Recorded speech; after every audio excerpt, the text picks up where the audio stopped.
Кутмандуу кечиңиздер менен кадырлуу көрөрман. Жумайланып биз сиздер менен кайрадан эле экран аркылуу амандыкта көрүшүп жатканыбызга абдан кубанычтабыз. Албетте байыркы элдин бай мурасын көнөрбөс көрөнгөсүн сиздерге тартуулап келген көрөнгө көрсөтүүсү назарыңыздарда. Саламатсыздарбы?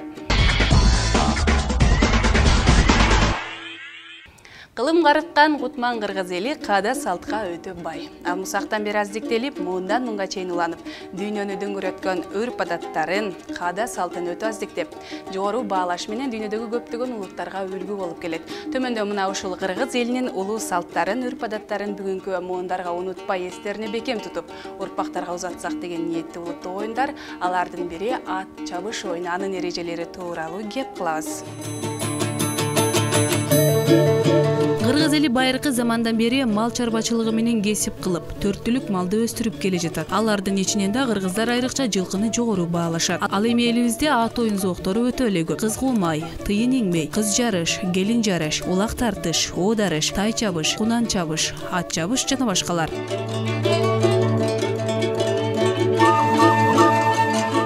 Исраил ага күндөгүдөй эле аргымактарына көз салууда. Эртелеп жем чөбүн берип, суу карып болгон соң ат майданга машыгууга чыгат.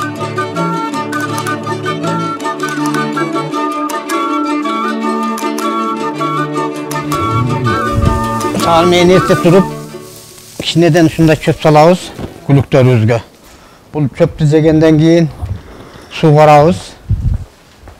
Жарым сааттан кийин. Жарым сааттан кийин суу карып, одан жарым саат тазалап аттардын арак-барагын тазалап, ишке алып чыгабыз крука. Дистанционный дистанциясына карап, буларды тренировкадан машыктырабыз. Улакчаттарды саар менен суу карып, жем жерип, оны асып коюп, тазалап. Анан оны бастырып келип, дагы асып, неметиш керек, көп немеси бар. Муну саар менен сугарып эле, жемен бербей эле минип чыгып кетебиз. Жарым сааттын ичинде тазалап, анан ошодон машыктырып келебиз. Машыктырып келгенден кийин дагы кичине терилерин кургагандан кийин отко коюп, оттон анан саат 12-де суугарып, жемин беребиз обедте. Одан кийин эле кайтара кичинеден чөп жедирип, саат 4-тө кайтара проездге чыгабыз. 2-3 круг жай бастырып келип, тазалап, саат 7-де кайтара суугарып, жемин берип, ошо боюнча дам эле саарга даяр булар. Жашка чыганда канча килограмм Жемин азайтабыз. Өзү кайтарып калат булар. Уже азыр кайтарып калды. Тарайланган сайын жемди кайтарып баштайт булар. Азыр уже кайтарып калды, эртең жарыштын астында полноценный эле жегенде бере беребиз. Бирок шакар, сабыз ошолорду токтотобуз. Олар кысат уже. Bir аптан мурун токтойт. Ага даяр ошо сабыз, шакарды кошуп беребиз. Эптеп аппетитин ачып, көбүрөөк жеп, көбүрөөк жумуш кылганга күчтүүрөөк болот да. Ошого ошондой кылабыз. Азыр bir аптан мурун уже токтоттук баарын. Сабызды дагы, шакарын да тактаттык. Только сулуу берип атабыз. Суу да жеңил келет атка. Жеңил чуркайт эртең, кыйналбайт. Жемин кыспайт. Ошого азыр арпаны да алып салганбыз, баары жогун сулууга өткөзүп, сулуу менен суу тутабыз. Бала чагынан ат жалында шамал ойноткон саяпкер Исраил ага аттарынын сырын жакшы билет жана ар бирине ар кандай мамиле жасоо керек дейт. Дем жок буларга.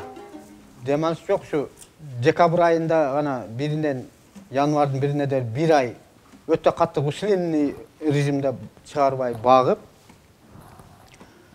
бар жок жемди беребиз, маканы ham тартып беребиз, арпаны тартып, будайды тартып, бар жок кошуп, сабыз, бүт бар жокты кошуп берип, бир толтуруп алабыз дагы, анан кийин секен бастырып, одан кийин жорттуруп, көбөйтүп барып, февралдан уже кентирге өтөбүз. Кентирден уже неметип кетебиз. Уландырып, тез көбүрөөк кылып, ошо дистанцияга жеткизиш керек да, аракети. Булар күлүктөр, атлетика. Булар өтө назик келет. Муналар, мына күлүктүккө мына какшы баш. Кулак, камыш кулак. Эч бала жок, жука. Мына байбелектер, мына в общем ничке болот мына. Өзү менен эле бу колундай болуп, ничке булар. Анан мынагы сээр бийик болот. Шудан айырмаланат да. Мына немелер, щеткалар, мына да сәл аралашмасы бар. А чистый крон английскийдики мынада жоқ. Щетка жоқ болады в общем. Быштыдан баштап жогорусу бир чуркай берет. Канча жашына карабай. Жоқ кунан гана бөлөк. Тай менен кунан айырмасы бөлөк болот. Анан быштыдан баштап баары чоң аламанга жыйынга барат. Жакында эле бул тулпарлар Нооруз майрамына карата өткөрүлгөн аламан байге жана Кунан чабышта баш байгени багындырышты. Кеше күнү эми Нооруз майрамда 2016-жылга бул Ханыша деген гүлүгүбүз, Кунан гүлүк. Муну көптөн бери өзү ушу ийгиликке жетебиз деп өзүбүз таптап, ошол күнгө жеттик, Кудайга шүгүр. Ийгиликти алып берди. Бул экинчи жолу ийгилик алып бериши. Кунан тайында дагы бир жолу күзүндө алган, азыр экинчи жолу стартка барып, экинчи жолу дагы жеңишке жетти. Насип кылып. Бул Атлетика деген гүлүбүз. 3 жаш. Былтыр Нооруз майрамда Жалал-Абадда мараке кылган. 5 жолу старттан кетип, 4 жолу утукка жетти быйылкы немеден. Былтыр да Ноорузду уткан, быйыл да Ноорузду утту. Атлетика деген байталыбыз, гүлүгүбүз. Şu ийгиликке жетебиз деп мээнет кылып, ошо мээнетибизди актадык. Жеке ишкер Кубат ага бул сарайда 16 ат багат. Мындай таза кандуу жылкы тукумдарын тандап, мыкты гүлүк, улакчы аттарды асырап багуу, таптоо жана аларды түрдүү ат оюндарына чейин даярдоого көптөгөн эмгек эле эмес, бир топ каражат керектелет. Ушу таза кандуулугуна мен көңүл буруп атам. Негизинен ушуга иштеп атабыз да. Таза кандуу бие алганга алардын өзүнүн документтери болот. Ошолорго карап, ата тегин сүйүштүрөбүз. Линиясы кандай? Булардын мынау ушу биелердин ичинен Америкадан келген, ата теги Америкадан келген биелер бар. Ошого өтө көңүл бурулат да. Күнү түнү талыкпас эмгек кылыш керек экен. Булар биздин кара байыр жылкыларга караганда аябай назик болот экен. Булардын өтө мынау берилген жемине көңүл буруш керек экен, витаминдерди берип туруш керек экен. Анан баягы сабиз, кызыл сабиз ошол дагы аябай көп талап кылынат экен буларга. Витамин тамак бериш керек экен да. Ушуларды эми чыдап атабыз. Булардын содержаниясына эң кеминде ар бир жылкыга 100 миңден көбүрөөк акча кетип атат жылына. Жылкы булардын содержаниясы. Анан булардын жеми дагы баягы бизде сулуу деп коет го. Сулуу жешет булар, гүлүктөр. Аны бизде бу түштүк регионда өтө сейрек кездешет экен, сулуу эгилбейт экен да почти. Бишкектен алып келип берип атабыз да. Ушул эмебиз, кыйынчылыгыбыз. Анан эми дагы айтайын деген ушу мамлекет тарабынан кичине колдоо болсо берилип атат. Эми баягы арзандатылган кредитти алып, кичине аракет кылып иштеп атабыз. Айыл банктан кредит алып. Эмеси натыйжасы жакшы, Кудайга шүгүр. Чыдап атабыз да. Эзелтеден ойнолуп келген ар бир улуттук оюндардын өзүнө тиешелүү маани маңызы бар. Жогоруда биз сөз кылып жаткан ат чабыш оюну да шамдагайлыкка, эпчилдикке, чечкиндүүлүккө, тең салмакты сактоого, атты минигөө башкарууга үйрөтөт.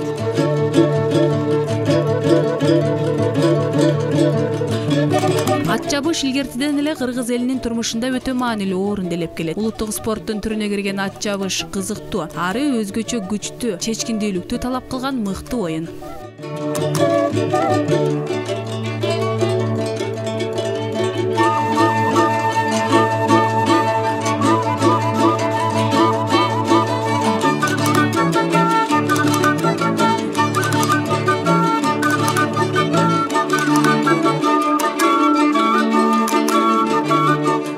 Ат чабыштын дагы абдан элдин арасына кеңири тараган оюндардан экендигин тарыхый романдар тастыктап турат.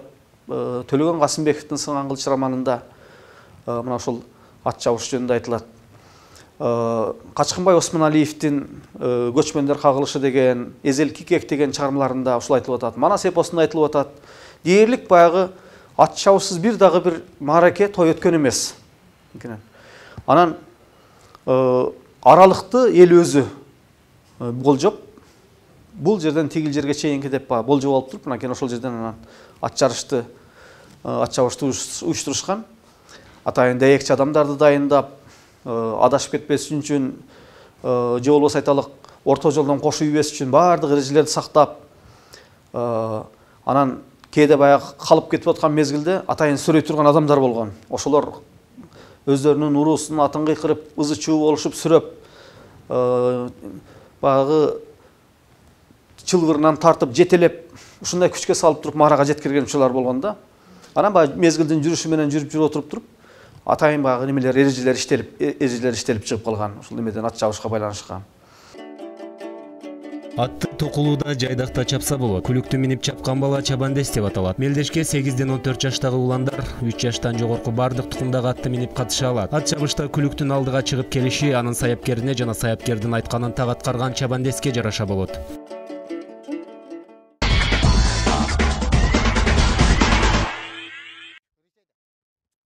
Oyun өткөрүлүүчү аралык 1200 метрден 5000 метрге чейин болушу мүмкүн. Тегиз талаада, түз, жумшак жолдо ипподромдо өткөрүлөт. Бүгүнкү бизге чейин жеткен маалыматтарга караганда күлүктөрдү узак аралыкка жердин шартына ылайыктап чабышат. Мындай ыкма менен саяпкерлер өздөрү таптаган жылкылардын ичинен эң мыкты аргымак тулпарды эл сыноосуна алып чыккан. Экинчиден, чабышта күлүккө жеңил болсун деген ниетте өспүрүм чабандеске ишеним артышып, аттар жайдак чабылган.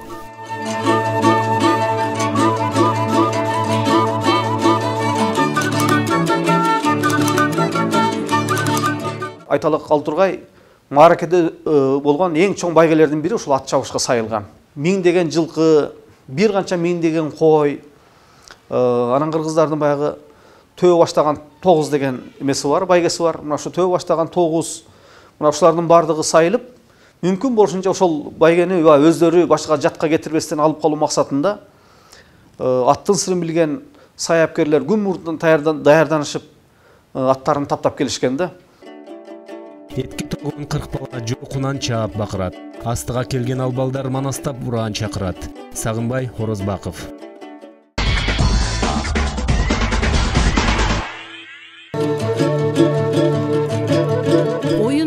Өткөрүүнүн өзүнө тиешелүү шарттары жана тартиби каралган. Оюнчулардын кезектери калыстар тобу тарабынан чүчү кулак кармашып белгиленет. Чүчү кулак кармоонун алдында оюнчулар такталып, аттардын жаштары жана тукумдары көрсөтүлөт. Аттардын коопсуздугу үчүн малдыгдурдун уруксаты да талап кылынат. Оюн жүрүп жаткан учурда атты бир гана оюнчу минүүсү шарт жана алардын өздөрүнө тиешелүү номерлери болууга тийиш. Жүрүштө аралыкты кыскартууга, бири-биринин аттарын камчылоого тоскоолдук кылууга болбойт. Ал эми эрежени бузган оюнчу оюндан четтетилет.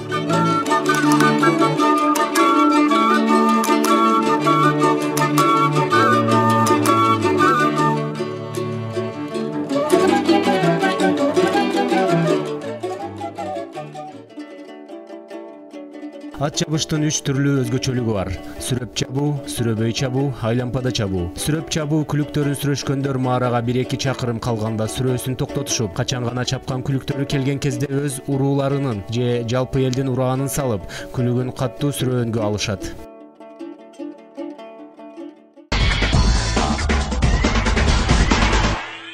Кыргыздардын ишеними боюнча жылкынын мындай сөзү бар деген ушундай ишеними бар кыргыздардын. Мындай анты бар экен да жылкынын. Тайымда тийбе деп айтат. Тайымда тийбе деп коет. Кунанымда курута мин, быштымда бышыр, асыйымда байгеги кош, чыгып келбесем башымды кес деген анты болот деп айтылат да. Ошондуктан эмени айтып коюш керек. Тайымда тийбе деген сөз бул эми чоң адамга карата айтылып атат да. Оор салмактуу адам минген болсо, эми кыргыздар малдын алдыңкы ушу буттарын аны кол деп айта берет да. Ошо колу түшүп калат, бой өспөй калат деп, ошон үчүн тайында тийген эмес. А бирок баягы салмагы жеңил жаш балдардын эң негизги баягы оюндагы немеси минген транспорт айталыгы мына ушул тай болуп атат да. Анан кунан бул эми 3 жашка чыгып калган, күчкө толуп калган жылкы баласы мынакей. Кунанды ошо курута мингендиги кунан 3 жашка чейин ээн өркүн өскөн баягы жылкы тукумун ошентип тердетип минип, чаап, бышырып, анан ошондон кийин анан кунан минген. Ошол себептүү ат чабышта карамаса биз кунан чабыш деген түрү бар, анан ат чабыш деген түрү бар да.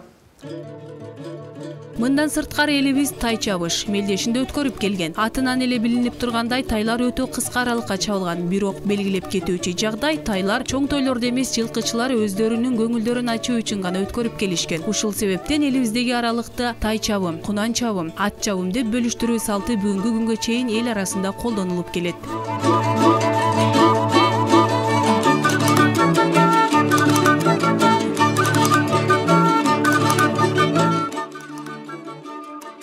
Кунан деген сөз моңгол тилинен алынган. Бизче гун деген сөз. Ал 3 деген санды билдирет. Тактап айтканда 3 жашар жылкы баласы эркеги кунан, 3 жашар уй баласы ургаачысы кунажын деп аталат. Ушул себептен кунан чабышка 3 жаштагы жылкы баласы гана чабылып, аралыгы байгеси да чоң, күлүктөрдөн эч кем болбойт.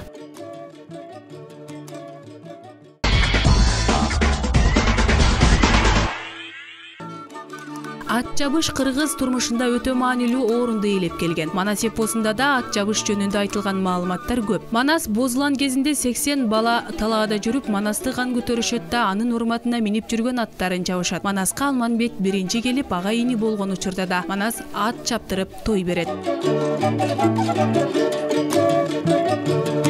Кыргыздын балдары менен кыздары жаш чагынан эле ат мингенге үйрөтүлгөн. Балдары 4-5 жашка келгенде аларды айырмачка таңып, атка мингизип, толтурмачтап, жетелеп үйрөтүшкөн. Алар 7-8 жашка келгенде аттын кулагы менен тең ойногон.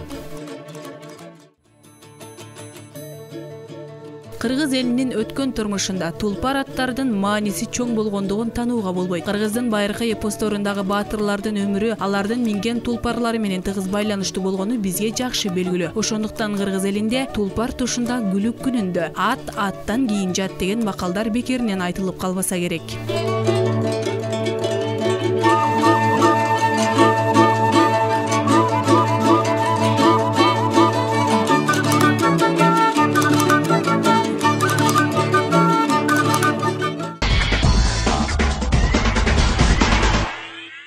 Мына урматтуу көрөрмандар, ушинтип бизге бөлүнгөн убакыт дагы өз соңуна келип жетти. Буюрса мен сиздер менен дал ушул минутада, дал ушул сааттарда көрүшкөнчө аман болуңуздар.